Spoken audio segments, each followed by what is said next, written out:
नमस्कार। जागरूक उपभोक्ता सुरक्षित उपभोक्ता चेतना रेडियो 90.4 एफएम के इस कार्यक्रम में उपभोक्ता संरक्षण समिति संग्रिया की ओर से चेतना रेडियो के समस्त श्रोताओं का हार्दिक स्वागत है। हम बात कर रहे हैं साइबर क्राइम, उसकी विधाएं तथा आपके सतर्कता की। इस विषय पर हमने बहुत सी उन तरीकों को जानने का प्रयास किया जिसके माध्यम से एक साइबर अपराधी अपने भ्रम जाल के अंदर किसी व्यक्ति को फंसाकर उससे मूल्यवान प्रतिभूति अर्थात रुपए ऐंठ लेता है।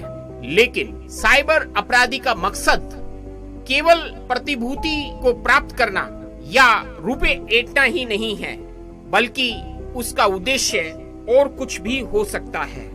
साइबर अपराधी का उद्देश्य भारत की एकता और अखंडता, सुरक्षा या प्रभुता को खतरे में डालना या जनता के किसी वर्ग में आतंक फैलाने का आशय हो सकता है। वह इस आशय से कंप्यूटर संसाधन तक पहुंचने के लिए प्राधिकृत किसी व्यक्ति को पहुंच से इनकार करके या इनकार करा के प्राधिकार के बिना प्राधिकृत पहुंच से अधिक कंप्यूटर संसाधनों में प्रवेश या उस तक पहुंच करने का प्रयास करके किसी कंप्यूटर संदूषक के सेविन विशिष्ट करके वह इस अपराध को कारित कर सकता है। एक साइबर अपराधी किसी अश्लील सामग्री का इलेक्ट्रॉनिक रूप से प्रकाशन कर उसका प्रचार एवं प्रसार कर भी किसी की मान को क्षति पहुंचा सकता है, समाज को खराब करने वाली गंदगी को फैला सकता है। कोई भी साइबर अपराधी किसी सूचना एवं प्रौद्योगिकी के अस्त्रों का इस्तेमाल कर इलेक्ट्रॉनिक रूप से लैंगिक प्रदर्शन कार्य आदि वाली सामग्री का प्रकाशन कर उसका प्रसार कर सकता है। वह काम वासना को भड़काने वाले क्रियाकलाप आदि में बालकों को चित्रित करने वाली सामग्री को इलेक्ट्रॉनिक रूप से प्रकाशित या पारित कर सकता है। और यह कितना घातक हो सकता है, क्योंकि समाज की नींव अच्छे संस्कारों पर रखी हुई होती है। अबोध बालक, परिवार के ऐसे व्यक्ति जिनकी समझ अभी परिपक्व नहीं हुई है, उसका ये कार्य उनको उनके मार्ग से भटका सकता है। और वही भटका हुआ समाज देश और मानव जाति के लिए खतरा होता है।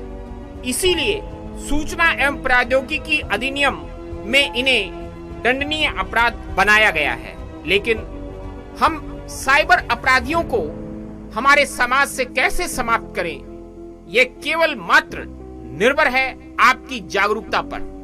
क्योंकि मैं आपको बार बार ये बात दोहरा रहा हूं कि कानून स्वयं प्रवृत्त नहीं होता, उसे गतिमान बनाया जाता है, उसे प्रवृत्त करना पड़ता है, उसे मोशन में लाना पड़ता है।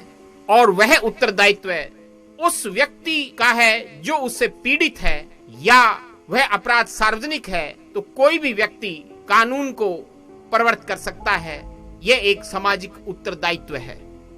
आपका, हमारा, सबका उद्देश्य एक सुंदर और गुणवत्तापूर्ण समाज है, और उस समाज की नींव हमारी सक्रियता और हमारी जागरूकता पर आधारित है। इसलिए यह आवश्यक है कि आप एक जागरूक उपभोक्ता, सुरक्षित उपभोक्ता के भाव के साथ साथ जागरूक नागरिक भी बने।